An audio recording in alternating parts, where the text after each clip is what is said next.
Hi everyone, how are you? I hope you all are well.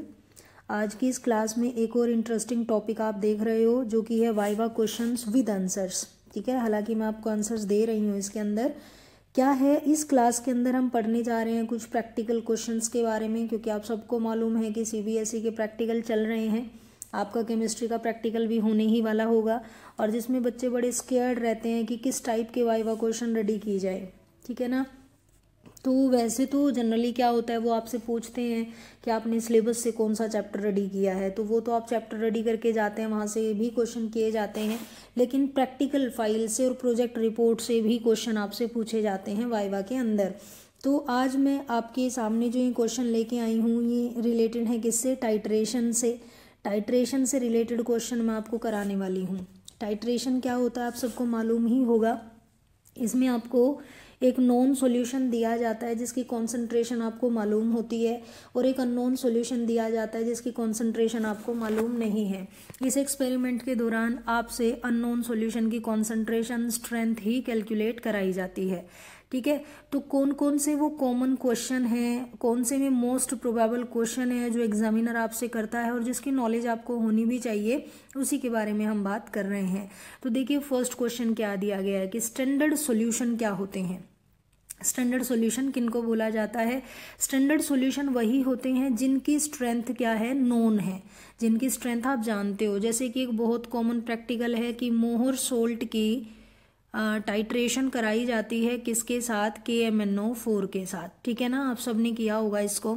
तो यहाँ पे जो मोर सोल्ट है ना, उसके सामने उसकी कॉन्सेंट्रेशन लिखी होती है। लाइक मैं यहाँ पे लिख देती हूँ M/20 मोर सोल्ट। तो इसका मतलब मोर सोल्ट की कंसंट्रेशन आप पहले से ही जानते हैं, उसकी स्ट्रेंथ आपको मालूम है, तो इसीलिए उसको क्या बोला जाएगा? स्टैंडर्ड सोल्यूशन बोला जाएगा। ठीक है, आगे देखिए नेक्स्ट क्या है, what is a normal solution.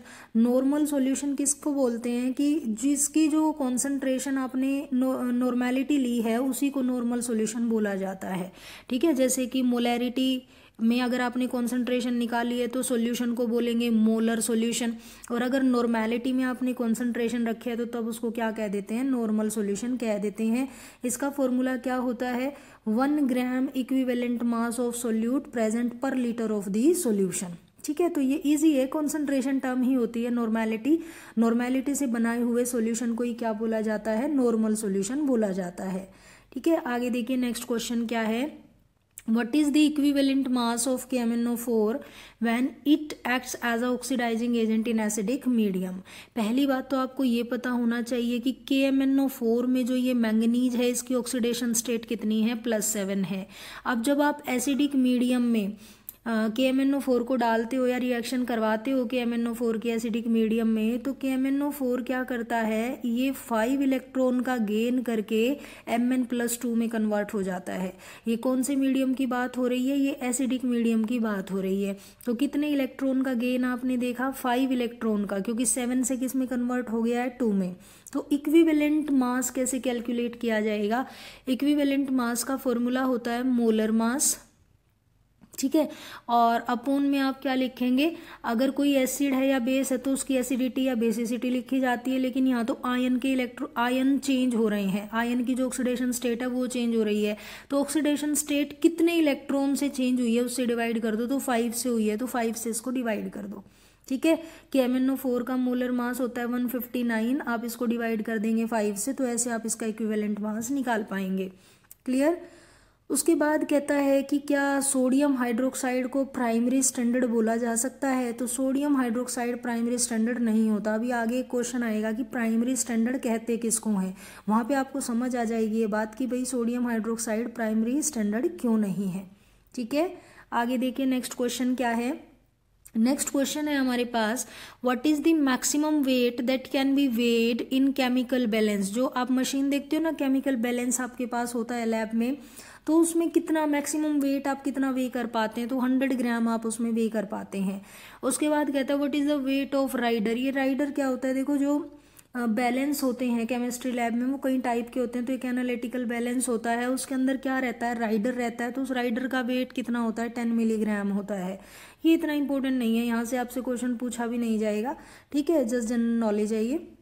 ये क्वेश्चन ठीक है कि वॉल्यूमेट्रिक एनालिसिस का प्रिंसिपल क्या होता है, कौन से प्रिंसिपल पे वॉल्यूमेट्रिक एनालिसिस होती हैं। तो इसने कहा है कि वॉल्यूमेट्रिक एनालिसिस में क्या करते हैं, the concentration of solution is determined by allowing a known volume of the solution to react quantitatively with another solution of known concentration।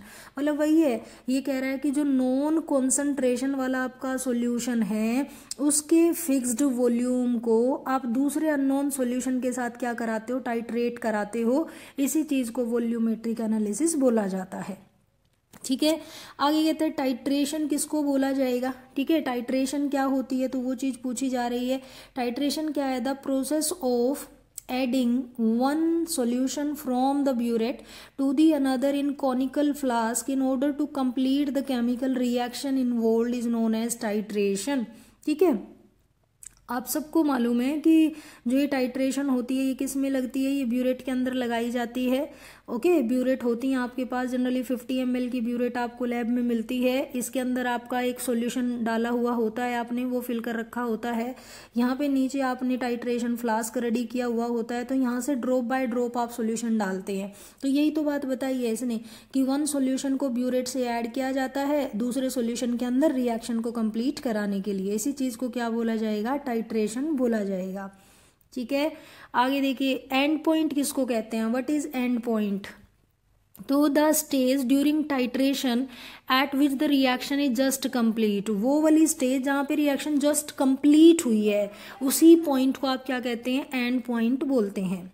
ठीक है, आगे देखिए why a titration flask should not be rinsed. जो titration flask होता है उसको rinse क्यों नहीं किया जाता।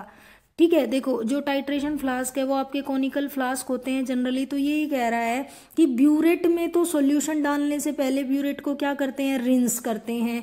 लेकिन टाइट्रेशन फ्लास्क को रिंस क्यों नहीं किया जाता, क्योंकि अगर तुम इसको रिंस करोगे तो इसमें कुछ एक ड्रॉप सॉल्यूशन की पहले ही रह जाएंगी जो तुम्हारी रिएक्शन के रिजल्ट को क्या करेंगी, चेंज करेंगी। तो इसलिए इसको क्या नहीं किया जाता, रिंस नहीं किया जाता। वही बता रहा है कि कुछ लिक्विड उसमें स्टिक हो जाएगा, चिपक जाएगा पहले से ही, और जिसकी वजह से आपकी रिएक्शन में वॉल्यूम में क्या आएगा, चेंज आएगा। ये क्वेश्चन देखिए, प्राइमरी स्टैंडर्ड किसको कहते हैं और सेकेंडरी स्टैंडर्ड किसको कहते हैं। ऐसा सब्सटेंस जो हाई डिग्री ऑफ प्योरिटी वाला है, जो काफी स्टेबल है और जो एयर से अनअफेक्टेड है, जिसका सॉल्यूशन एयर से अफेक्ट नहीं हो रहा, उसकी प्योरिटी भी हाई है और वो स्टेबल है, ऐसे कंपाउंड को ही आप क्या कहते हो, प्राइमरी स्टैंडर्ड कहते हो। ठीक है, जबकि जो दूसरे सब्सटेंस हैं, a substance which does not possess the above characteristics is called secondary standard substance। जो दूसरे सब्सटेंस है जिनमें ये वाली प्रॉपर्टी नहीं पाई जाती, जो लंबे टाइम तक बना के रखे नहीं जा सकते, उनको आप कौन सा स्टैंडर्ड बोलते हो, सेकेंडरी स्टैंडर्ड आप बोलते हो। तो प्राइमरी स्टैंडर्ड के एग्जाम्पल इसने दिए हैं, कौन से, ऑक्सैलिक एसिड है, मोर सोल्ट है, सोडियम कार्बोनेट है। जबकि जो सेकेंडरी स्टैंडर्ड है ना, सेकेंडरी में आपका KMnO4 आ जाएगा, चेंज हो जाता है, बहुत टाइम तक आप उसको एयर में रख थोड़ी ना सकते हो बना के। तो ये आपके पास प्राइमरी और सेकेंडरी स्टैंडर्ड वाले सब्सटेंसेस होते हैं। आगे देखिए नेक्स्ट क्वेश्चन क्या है, अब दिया गया है burette and pipette must be rinsed with the solution with which they are filled. कहता है जो ब्यूरेट होती है और जो पिपेट होती है, पिपेट कौन सी होती है, पिपेट वो होती है जिससे आप क्या करते हो, कुछ फिक्स वॉल्यूम वाले सॉल्यूशन को सक करते हो, मतलब एक पर्टिकुलर वॉल्यूम तक भरते हो इसके अंदर, ताकि कोई भी कंसंट्रेशन में कोई चेंज ना आए। तो इस वाली एपरेटस को ही क्या बोला जाता है, पिपेट बोला जाता है। तो इनको रिंस क्यों किया जाता है, रिंस का मतलब है उनको आप उसी लिक्विड से वॉश कर रहे हो जो लिक्विड उसके अंदर फिल किया जाता है। कहता है उसी लिक्विड से उसको वॉश किया जाता है जो उसमें फिल किया जाना है, क्योंकि उससे अगर कोई मॉलिक्यूल रह भी गया पिपेट के अंदर या ब्यूरेट के अंदर तो कोई दिक्कत ही नहीं है, क्योंकि वही वाला सॉल्यूशन उसके अंदर डलने वाला है, कंसंट्रेशन का चेंज नहीं आएगा। लेकिन अगर तुमने उसको पानी से धो दिया तो पानी की कुछ ड्रॉप उसमें रह जाएंगी और जिससे क्या होगी, कंसंट्रेशन चेंज होगी, जिससे आपका रिजल्ट भी चेंज हो सकता है। नेक्स्ट क्वेश्चन देखिए, इसने कहा है कि अगर कोई कलरलेस सॉल्यूशन आपने ब्यूरेट में फिल किया है, अगर ब्यूरेट में आपने कोई कलरलेस सॉल्यूशन फिल किया है तो उसका कौन सा मेनिस्कस रीड किया जाता है, अपर मेनिस्कस उसका रीड किया, नहीं सॉरी, लोअर मेनिस्कस रीड किया जाता है, किसमें, कलरलेस सॉल्यूशन में। कलरलेस सॉल्यूशन है अगर कोई आपकी ब्यूरेट में तो कौन सा मेनिस्कस देखोगे, लोअर मेनिस्कस। क्या मतलब है इसका, देखो ब्यूरेट में जब आप जहाँ पे आपका सॉल्यूशन जहाँ तक आपने फिल किया हुआ है तो इस तरीके की एक रिंग बनी हुई होती है वहाँ पे, तो ये इस वाली पार्ट को आप क्या कह रहे हो, अपर मेनिस्कस, इस वाले को आप क्या कह रहे हो, लोअर मेनिस्कस। तो अगर कलरलेस सॉल्यूशन आपने डाला है इसमें तब तो आप लोअर मेनिस्कस देखते हो, और अगर आपने कोई कलर्ड सॉल्यूशन इसके अंदर डाला है तो तब कौन सा देखा जाता है, इसमें अपर मेनिस्कस इसके अंदर ऑब्जर्व किया जाता है। ये इजी होता है, बस ऐसी मतलब ऐसा कुछ नहीं है, इनको रीड करना इजी होता है। तो क्योंकि KMnO4 आपका कलर्ड है, KMnO4 कैसा सॉल्यूशन है, कलर्ड है, तो उसके केस में आप कौन सा मेनिस्कस रीड करते हो, अपर मेनिस्कस रीड करते हो जब आप रीडिंग लेते हो उस टाइम पे। थोड़ा सा ध्यान रखना, बस ऐसा क्वेश्चन आपसे पूछा जा सकता है। उसके बाद कह रहा है मोलर सॉल्यूशन किसको बोला जाएगा, तो सबको पता है जिस सॉल्यूशन की कॉन्सेंट्रेशन मोलैरिटी में निकाली गई है उसी को क्या बोला जाएगा, उसी को मोलर सॉल्यूशन बोल दिया जाएगा। ठीक है, समझ आई होगी आपको ये बात। अब कुछ क्वेश्चन और है मेरे पास, एक बार वो भी करा देती हूँ। देखिए यहाँ पे ये वाला क्वेश्चन देखिए कि why the last drop of solution must not be blown out of a pipette. जो ये पिपेट अभी हमने बना के दिखाई थी ऐसी होती है पिपेट। इस पिपेट में जब आप इसमें से वो निकाल लेते हो सॉल्यूशन को तो ऐसा लगता है आपको कि एक ड्रॉप इसी के अंदर रह गई है, तो इसने ये कहा है कि लास्ट ड्रॉप को एयर ब्लोन करके आपको क्यों नहीं निकालना चाहिए। उसने ये बोला है क्योंकि ये जो ड्रॉप इसमें रह गई है ना, ये पहले ही एक्स्ट्रा वॉल्यूम वाली है, इसका वॉल्यूम पहले से ही एक्स्ट्रा है, आपने जितना वॉल्यूम लेना था वो आपका जा चुका है। ये जो एक एक्स्ट्रा ड्रॉप रह जाती है उसके अंदर, उसको निकालने की नीड आपको नहीं होती। आगे क्या है, pipette should never be held from its bulb. जो पिपेट है, पिपेट को उसके बल्ब से क्यों नहीं पकड़ना चाहिए, इस वाले पार्ट को बल्ब कहते हैं, तो यहाँ से इसको क्यों नहीं पकड़ना चाहिए, क्योंकि ये आपके बॉडी के टेम्परेचर से ये जो ग्लास है ये एक्सपैंड होता है and introduce an error in the measurement of volume, जिससे वॉल्यूम की मेजरमेंट में एरर आ सकता है। जैसे आप वो देखते हो ना, थर्मोमीटर होता है ना जो, तो थर्मोमीटर में भी क्या होती है, मरकरी ऐसे ही तो एक्सपैंड होती है ना, आपकी बॉडी के टेम्परेचर को सेंस करके। उसका जो ग्लास है वही तो सेंस कर रहा है, डायरेक्ट मरकरी तो आपके कॉन्टेक्ट में आई नहीं है। तो जो ग्लास है, ग्लास की प्रॉपर्टी होती है कि टेम्परेचर से वो क्या हो जाता है, एक्सपैंड हो जाता है। तो आपकी ब्यूरेट भी ऐसे ही ग्लास से बनी हुई होती है, इसकी कोई जरूरत नहीं है। ठीक है, ऐसा कोई क्वेश्चन करने की नीड नहीं है। आगे देखिए, आगे क्या दिया हुआ है।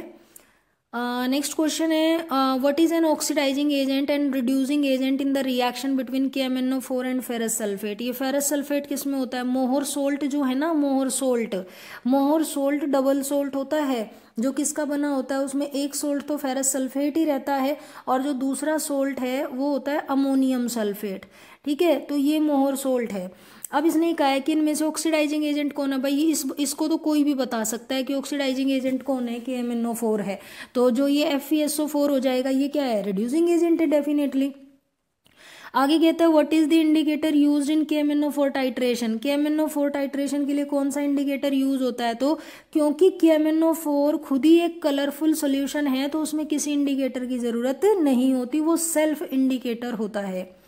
Why does KMnO4 act itself as a indicator, ये अपने आप इंडिकेटर की तरह बिहेव क्यों करता है, तो इसने कहा है कि डाइल्यूट सल्फ्यूरिक एसिड की प्रेजेंस में KMnO4 जब रिड्यूसिंग एजेंट के साथ रिएक्ट करता है तो जिससे वो when all the reducing agent has been oxidise the excess of KMnO4 is not decomposed and impart pink colour.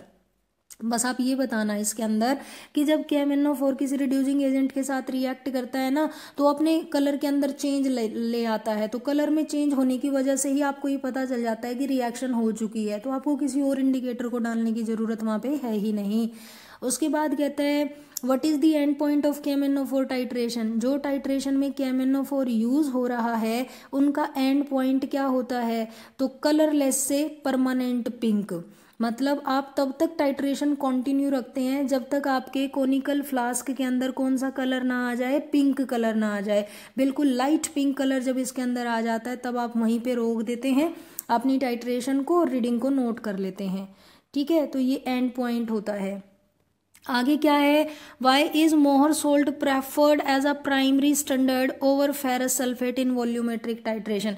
इसने कहा है, देखो मोहर सोल्ट को प्राइमरी स्टैंडर्ड बोला गया है, खाली फेरस सल्फेट को नहीं, क्योंकि मोहर सोल्ट तो डबल सोल्ट है, उसके अंदर तो दो दो चीजें हैं। कौन कौन सा सोल्ट है उसमें, एक तो अभी हमने बात किया था, एक तो है उसके अंदर अमोनियम सल्फेट, और दूसरा कौन सा होता है, फेरस सल्फेट।